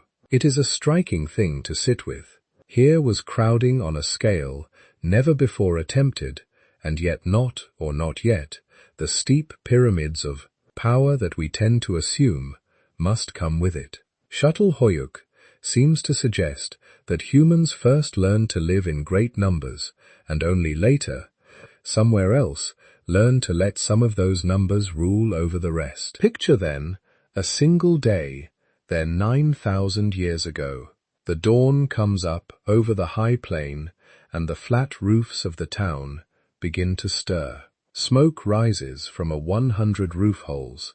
As the morning fires are fed, people climb up out of their dim houses into the light and move across the rooftops, carrying water, carrying grain, calling to one another, children darting between the openings while mothers watch the edges. Down below, in the warm dark, a woman kneels at the grindstone, working the wild and the tamed grain into meal, her knees and her back slowly being reshaped by the labor, the smoke stinging her eyes.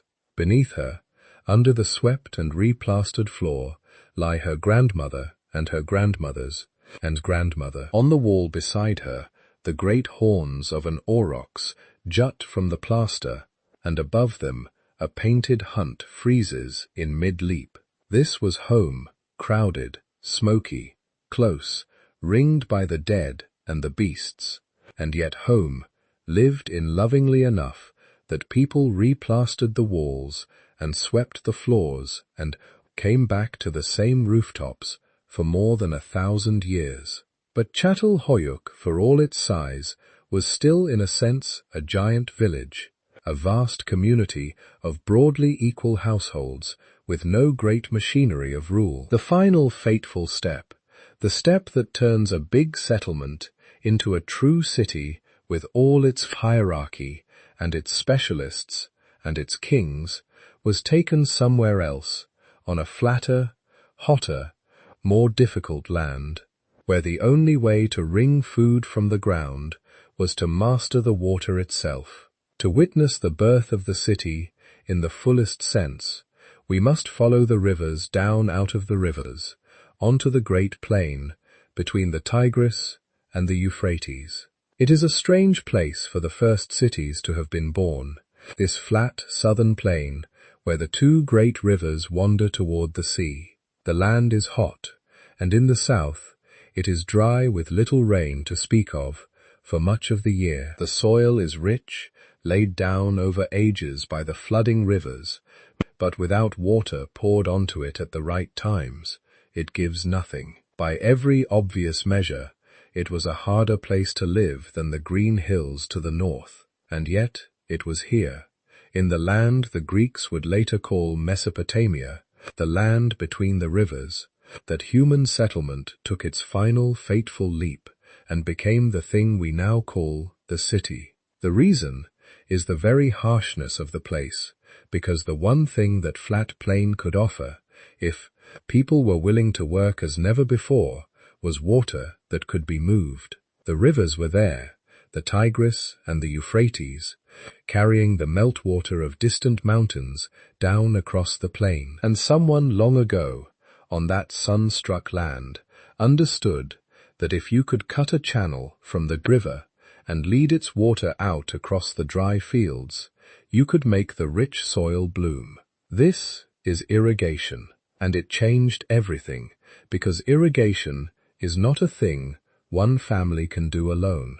To dig the canals, to keep them clear of the silt that forever threatens to choke them, to share the water fairly among many fields, and settle the inevitable disputes over who gets, how much, and when, to maintain the whole system against flood and drought, you need people working together in large numbers, in an organized way, under some kind of authority that can plan and command and enforce. The land between the rivers could be made staggeringly fertile, more productive than the wild hills had ever been, capable of feeding crowds the foragers could not have dreamed of. But the price of that fertility was organization, and organization on this scale meant the end of the flat and equal world. The first cities rose here one after another, beginning more than 6,000 years ago. One of the oldest of them all was a place called Eridu, which the Sumerians who lived in this land remembered in their own stories as the very first city of all, the place where kingship itself had first come down from heaven to earth. Whether or not it was truly the first, Eridu is staggeringly ancient, a settlement that grew and grew on the southern marshes until it was a true city, with a great temple at its heart that was rebuilt again and again on the same sacred spot. Across the centuries, each new temple raised upon the leveled ruins of the last, until the holy mound stood high above the plain. But the city that shows us most clearly what had been born here is Uruk.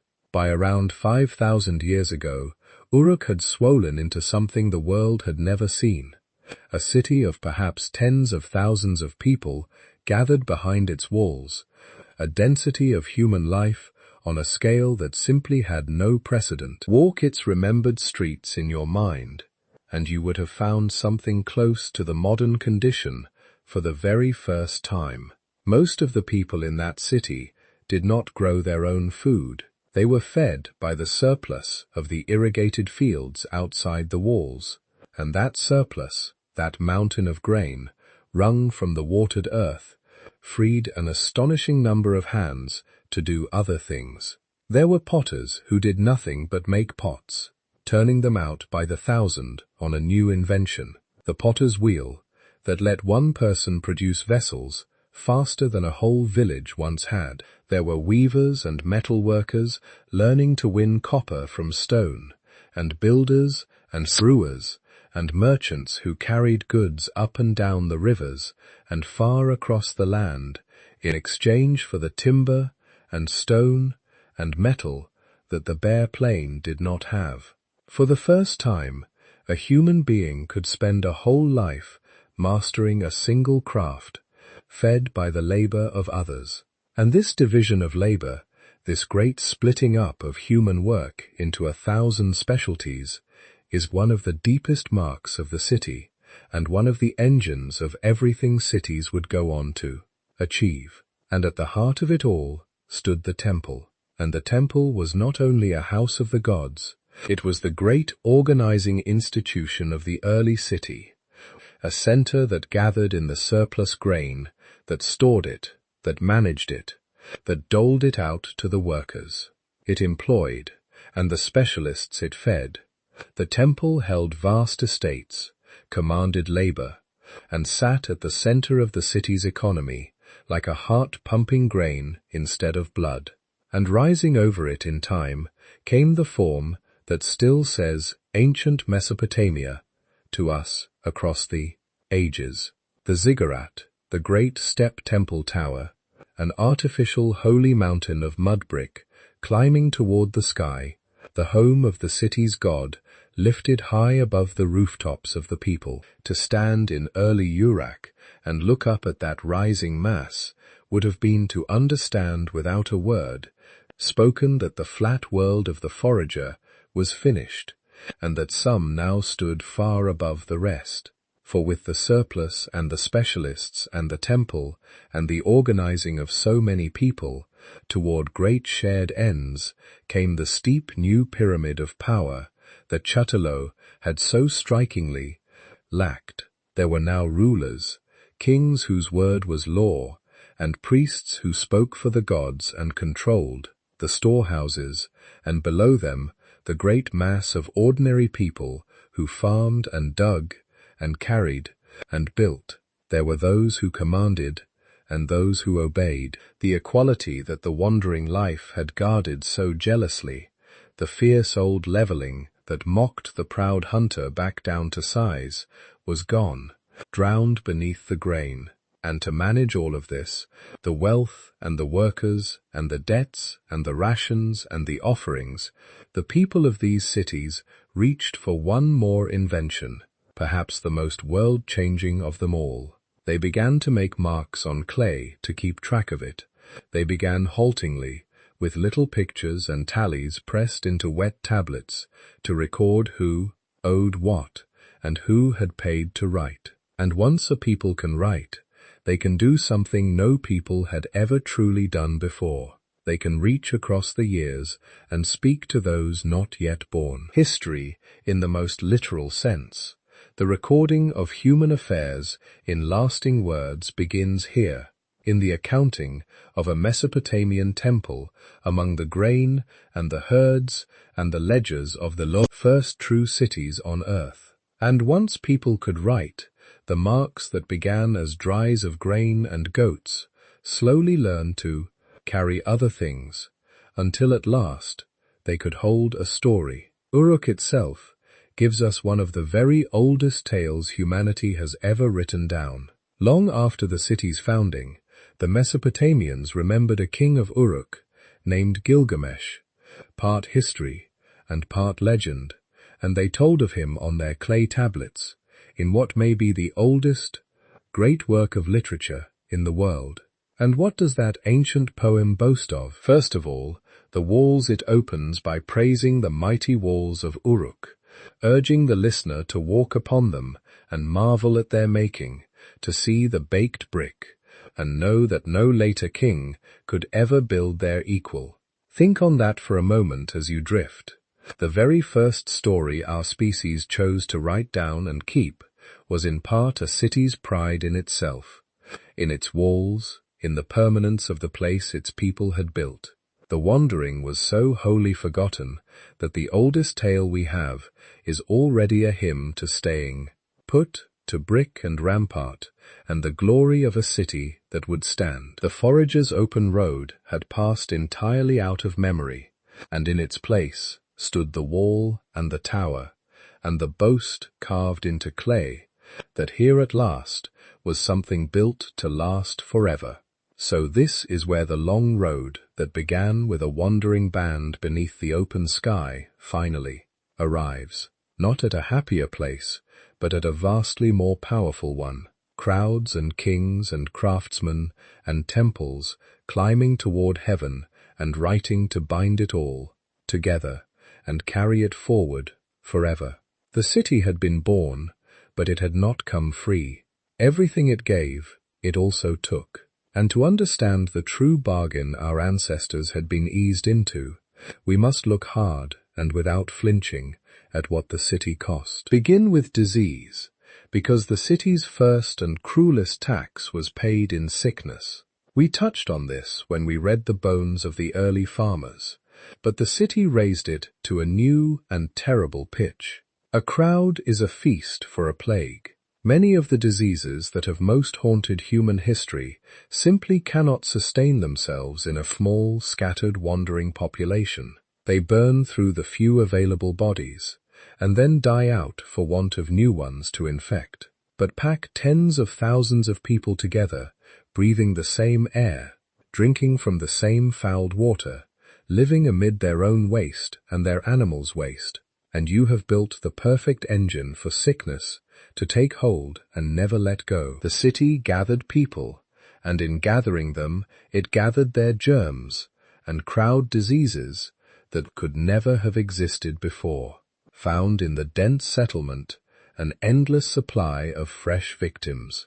To live in a city was to live in the constant low shadow of contagion, and waves of pestilence would scythe through these crowded places again and again across the millennia to come. The very density that made the city powerful made it deadly. Then there is the matter of the steep new ladder of rank, and what it meant to stand on its lowest rungs. We have watched the old equality vanish, drowned beneath the grain, replaced by kings above and commoners below. But sit for a moment with what that actually meant for a living person. For most of the human story, no one could make you work for them because there was nothing to make you work for and nowhere they could keep you. But now there was stored wealth, and those who controlled it, the kings and priests and great households, could command the labor of others. They could demand a share of what you grew, the first taxes. They could call you up to dig their canals and build their walls and raise their temples, the first forced labor. And in time, in these early cities and the lands around them, some human beings came to own other human beings outright. The first slaves captured in war or fallen into debt, their whole lives bent to another's will. The surplus that the city produced did not flow evenly to all. It pulled at the top in the hands of the few, and the many who produced it lived on what those few allowed them. Inequality in the deep and grinding sense we still know today. The world of the rich and the poor, the master and the servant, was not some ancient and natural condition of humankind. It was a thing that had to be built, and it was built here on the back of the grain, when the city was young. And there is war. The wandering bands had known violence, certainly feuds and killings and raids, but organized war. War as an enterprise of states, armies marching at a ruler's command to seize the wealth and the land and the people of a rival city. This too seems to swell into something new in the age of the first cities. Think about what the city offered to a covetous neighbor. Concentrated wealth, storehouses heavy with grain, workshops full of goods, a whole population that could be conquered and made to labor. The mobile forager had nothing worth an army's trouble to steal, and could, in any case, simply melt away into the country. But the city could not run. It sat heavy and rich and rooted upon its plain, and so it had to be defended. Which is why these cities raised their great walls, the walls that the oldest poem so proudly praised. The wall around the city is a beautiful and a terrible thing at once. It is the mark of a community strong enough to build it, and it is the confession of a world in which one city now had to fear another, in which the rooted wealth of settled life had made organized plunder worthwhile, and war a permanent fixture of the human condition. Even writing that miraculous invention wore a darker face. We tend to think of it as a tool of memory and beauty, the keeper of poems and prayers, and the long human conversation across the centuries. And so in time, it became. But remember where it was born. It was born in the storehouse, in the accounting of grain and debts and rations. From its very beginning, writing was a tool of administration, a way for those at the top to keep track of what was owed to them, to record your debts and your obligations and your place in the order of things, to make the machinery of taxation and control run smoothly across a population too large to hold in any one mind. The same marks that would one day carry the Song of Gilgamesh first carried the ledger of who owned what and who owed whom. Writing helped the powerful know, and to know is very often to control. So that is the bill laid out plainly. Plague bred in the crowd, kings and taxes, and forced labor and slavery, the whole grinding apparatus of inequality, organized war, and the walls raised against it. Even the written word pressed first into the service of control. If you only looked at this ledger, you might conclude that the city was a catastrophe, a vast machine for making most people miserable, so that a few could be powerful, and you would not be entirely wrong.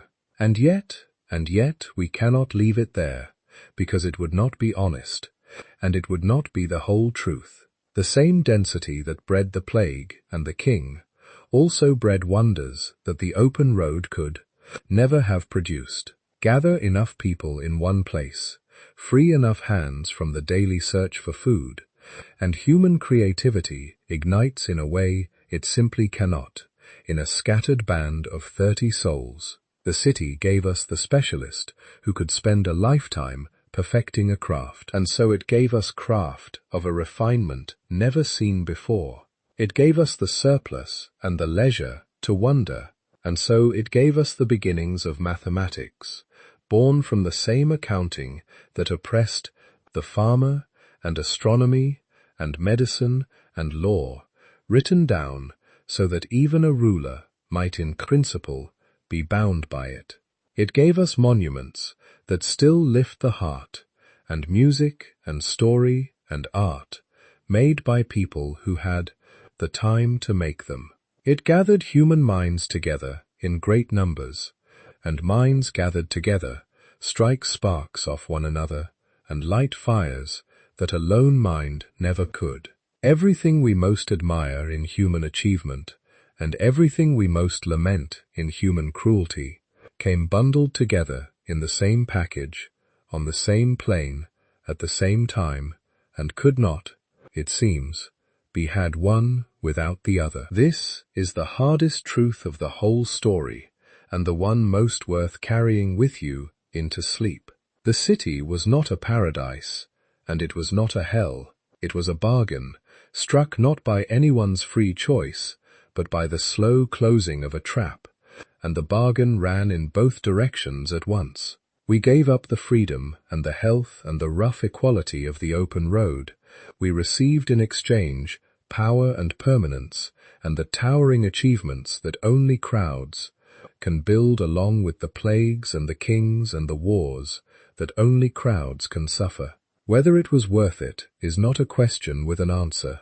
It is only the deepest question our species ever stumbled into, without ever meaning to ask it at all. But there remains one last riddle. If the settled life was so costly, so unequal, so full of new sufferings, why did it not simply collapse? Why did it spread instead, until it swallowed nearly the whole of humanity? Why are there cities everywhere tonight, and almost no wanderers left at all? The answer is as simple as it is unsettling, and it has almost nothing to do with whether the settled life was good for the people who lived it. The settled life won not because it made people happier or healthier or freer. It won because it made more of them. It won on sheer numbers. And in the long Pitial's arithmetic of history, numbers are very nearly all that matters. Think back one last time to what we know.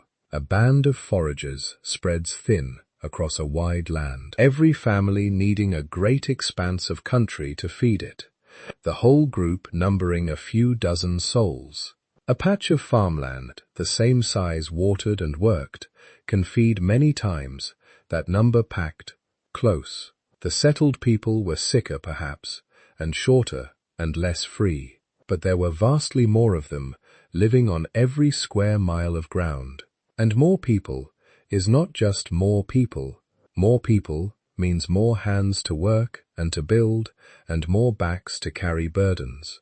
And crucially, more young men who can be handed a spear and sent out to fight. A single city on its fertile plain could field an army larger than the entire population of all the wandering bands for 100 miles around. When the farmers and the foragers met and wanted the same land, it was very rarely a fair contest. The foragers could fight, or they could flee, or they could themselves take up the plough and the foragings. But what they could not do in the long run was hold their ground against a way of life that bred 10 or 100 of its people for every one of theirs. And so it spread, not as an idea that delighted people, but as a tide that simply rose. Generation by generation, century by century, the farmers and their fields pushed outward, from the first cradles, into every valley and plain that could be made to grow grain. Sometimes they came as conquerors, sometimes as settlers filling empty land. Sometimes their way of life spread ahead of them, taken up by foragers who saw the writing on the wall and joined the new order rather than be swept aside by it. The details differed everywhere, but the direction never changed. The wild lands shrank. The farmed lands grew. The wanderers were pushed over thousands of years into the margins, the deserts and the deep forests and the frozen north, the few hard corners of the world that the plough could not reach, while the rich and gentle heart of every continent filled up with fields and villages, and in time with cities. The open road did not lose because it was worse for the human soul. It lost because it could not match the terrible fertility of the furrow. It is worth slowing down to picture how that advance actually felt on the ground, because it was rarely a battle and almost never a decision. Imagine the edge of the farming world, the slow-moving frontier where the fields gave way to the wild. On one side, a settled village, its grain pits full, its children many, its numbers swelling every generation until the young had to go looking for new land to clear.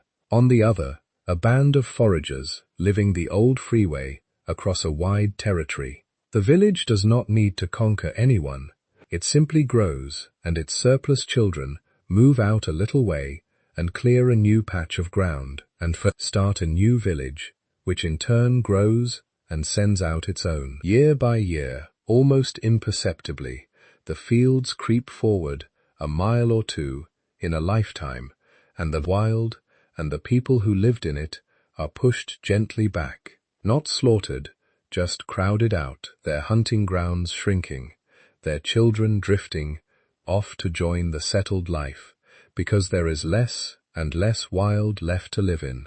Across a few thousand years, that slow, imperceptible creep carried farming clear across whole continents, from the Middle East across the whole of Europe, from the river valleys of Asia outward in every direction, a tide so slow no single person could ever have watched it move, and yet so relentless that it remade the entire face of the earth. And remember those few bands of foragers we met at the very beginning of the night, but the ones the anthropologists went to live among, the people who showed us how rich and how free the old way could be. That is who was left.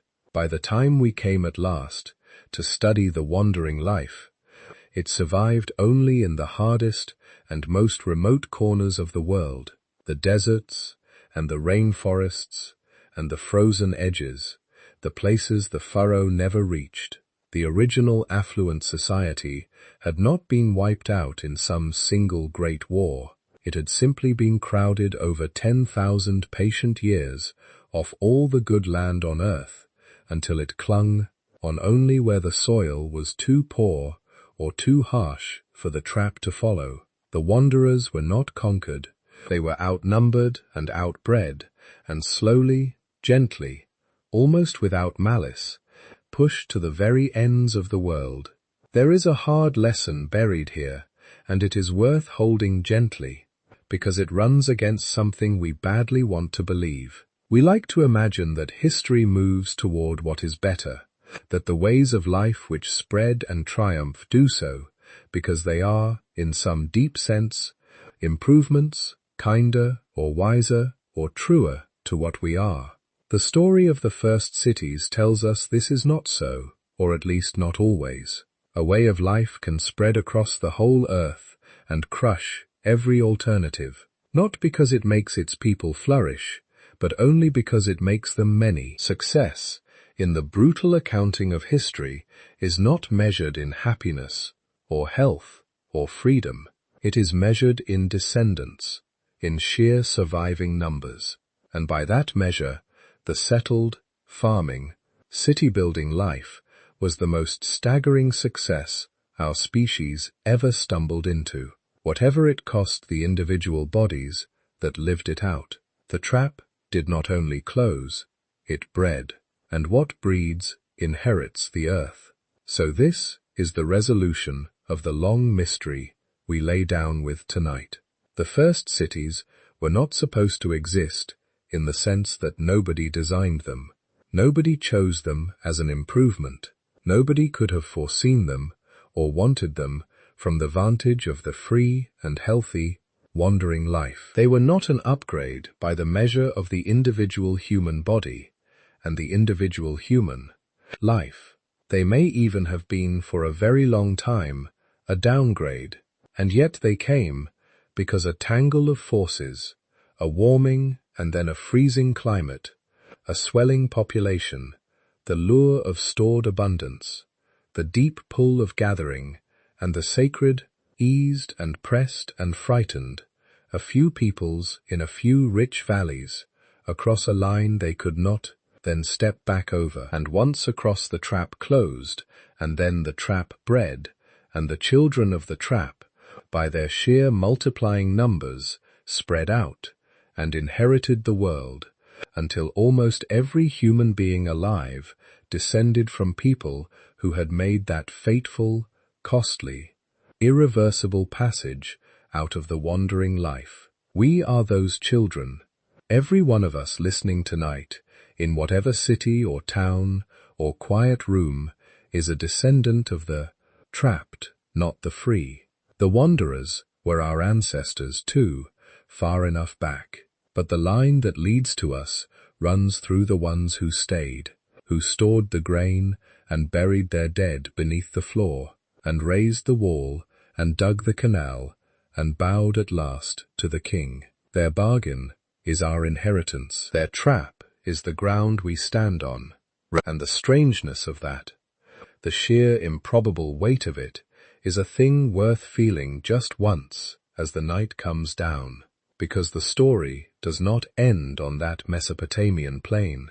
The seed that was planted there, the city, the settled life, the rooted and crowded and powerful way of being human, grew and grew across the thousands of years that followed, until it became the water we swim in, so total and so familiar that we forget it was ever otherwise.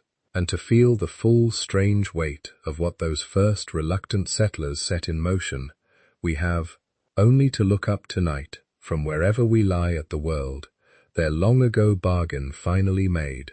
Look up then in your mind at the world tonight, not the world of 10,000 years ago, but this one, the one you are lying in. More than half of all the human beings alive now live in cities, and the share grows every single year.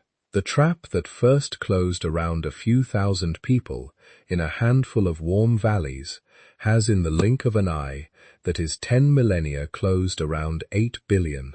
Every city on earth, every glittering tower and tangled suburb, every traffic-choked street and quiet sleeping bedroom, every place where people live, rooted in one spot and fed by the labor of others, is a descendant of those first reluctant settlements. The whole vast machinery of the modern world, the farms that feed the cities, and the cities that command the farms, the governments, and the markets, and the armies, and the laws, all of it grew in an unbroken line from the choice that was never really a choice made on the banks of those ancient rivers and in the shadow of that temple on the hill.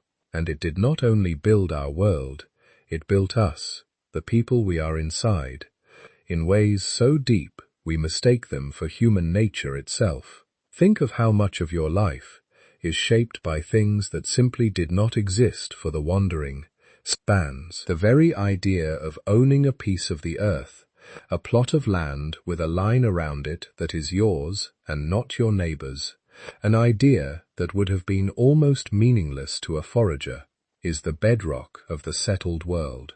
And we have built our laws and our wars and our dreams of security upon it. The clock and the calendar, the dividing of time into a strict grid of hours and days and seasons, to be planted and harvested and accounted for, was born of the farmer's need to do the right thing at the right moment, or lose the year. The habit of obedience, of answering to those above us, of taking our place on a ladder of rank that runs from the powerful down to the powerless, a thing the fierce equality of the old life would have found monstrous, has become so ordinary to us that we hardly see it. Even our restlessness, our nagging sense that we ought to be producing more, storing more, getting ahead, securing the future against a hunger that never quite comes, may be an echo of the granary and the long anxious watch over the stored grain. We carry the first cities inside us. We think their thoughts. We feel their fears. There is a strange grief in seeing it clearly, and also a strange tenderness. A grief because we can glimpse now what was traded away, the spaciousness and the freedom and the rough equality and the deep health of a way of living that suited our bodies and our spirits for hundreds of thousands of years, and that we will almost certainly never have again. We are the heirs of a bargain we did not strike and cannot undo, settled into a life that our own bones, if we could read them, as we read the ancient ones, might still quietly protest. Somewhere far down in us, perhaps there lingers a memory of the open road, and it stirs when we stand at the edge of a wild place and feel something loosen in the chest, some old and wordless homesickness for a country we have never seen. But there is tenderness in it too, and it would be wrong to end on grief alone, because those first settlers, trapped and aching and sicker than their parents, also reached for something the wanderers never could. They built, they gathered together in numbers great enough to dream great dreams and make them real. Everything tender and magnificent that human beings have made since, every cathedral and every symphony, every kind law and every healing medicine, every word, written down so that a stranger 1,000 years away might read it and feel less alone. Every one of these things grew from the same crowded, rooted, difficult soil where the city first took hold. The wanderers were free, and they were healthy, and they were, in their way, content. But they could not have built the thing that lets my voice reach you now, across all the distance between us in the dark. The settled life cost us a great deal. It also gave us each other in numbers and in nearness. The open road could never have allowed, so here is the whole of it. The long thread we have followed all the way down into the night, from a small band beneath the open sky, owning nothing, free to walk away from anything, to a sleepy Nufian village with its dead beneath the floor, from a temple raised by hunters on a lonely hill, to the first wall thrown up around the first town. From a honeycomb of roof-walked houses on a high plain, to a great city of tens of thousands, gathered around a tower, climbing toward its god, with kings in their courts, and scribes pressing the first words into clay. A single, unbroken thread, running from the campfires of the deep past, straight through to the core city lights you might see tonight if you rose and went to the window.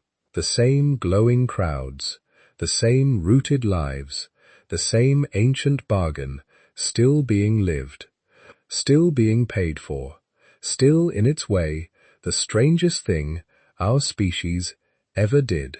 We were never supposed to be here, in these cities of ours, and yet here we are, all 8 billion of us, the children of the people who could not go back. It is a strange inheritance to fall asleep inside of, but it is ours, and it is wondrous, and it is the only home we have ever really known.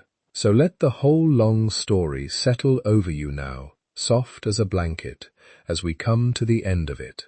We began with a question that sounds almost like a riddle. If the settled life made people shorter and sicker and harder worked and less free, then who on earth chose it, and why did it spread until it swallowed the world? And the answer in the end was that no one quite chose it at all. It was less a triumph than a trap, a door that swung shut behind a few peoples in a few rich valleys, one small, reasonable step at a time, until the open road was gone, and there was nowhere left to go but forward into the village, into the town, into the city, into all of this. The first cities were not supposed to exist, and yet out of that closing trap, out of the grain pits and the buried dead and the walls and the penals and the long obedience to kings, came everything we are. The cost was real. The wonder is real too. They were always from the very first furrow the same thing. I hope as you drift that you carry just a little of that wonder down into sleep with you. The strange and lovely thought that you are a child of those reluctant settlers, that the room you are lying in tonight is the distant descendant of a round mud house beside a wild field 12,000 years ago, and that the long unbroken thread of humans staying put runs straight from their hands to yours. Let the images of it drift past you now, one last time, like faces seen from a slow train at dusk, with no need to hold on to any of them. A band of wanderers on a green and empty plain, carrying everything they own in their 2 hands. A Natufian woman laid to rest, with her hand resting gently on the body of a small dog 12,000 years ago. Hunters dragging a great carved stone across a hilltop to raise a temple for gods whose names we will never know. A wall rising course by course around a town beside a faithful spring, and inside it a family keeping the plastered face of a grandfather on a shelf, his shell eyes watching over the rooms. Thousands of people climbing down through holes in their roofs into warm, dim houses, lying down to sleep above the bones of their ancestors. A city on a hot plain, its tower climbing toward the sky, a scribe in its shadow pressing the very first words into soft, wet clay. And then at the far end of that long, long thread, you here now, in the dark, the inheritor of all of it, listening as the story comes to rest. There is nothing you need to do with these pictures. Just let them pass and fade and carry you down. Before I let you go, let me ask you the same small thing I always do in case you are still half awake to hear it. Thank you for listening. If you would like to join me for more stories, I would be grateful if you would subscribe. Take care of yourself. All of us awake together for a little while in the quiet, kept company by the same old story of where we came from. And if these nighttime journeys into the lost ages are something you have come to love, you might like to know that we have gathered a great deal more of this, the strangest and most beautiful secrets of the prehistoric world, the deep human story from long before the first city was ever dreamed of, into a book of our own. If you would like to wander further into these mysteries at your own pace, you can read more about it and find it on our website at sleepytimehistory.com. There is no need to remember it now. It will keep until morning, like the grain in the old stone pits, waiting quietly for whenever you are ready. But for now, there is nothing left to do, and nowhere you need to be, and nothing you need to remember. The fires of the first villages have long since burned down to embers. The walls of the first hounds have crumbled back into the hills.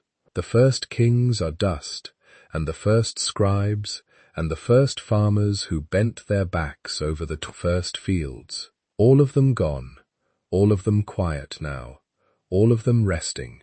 At last, beneath the floors of the world, they built for us without ever knowing we would come.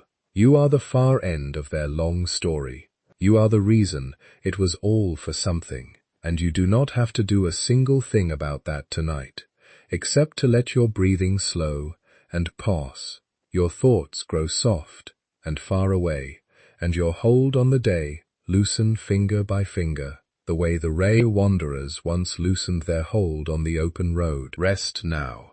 The night is long, and the story will keep. Sleep well, wherever you are, whatever time it is, and I will see you again soon, somewhere a little further back in the dark. Thanks again.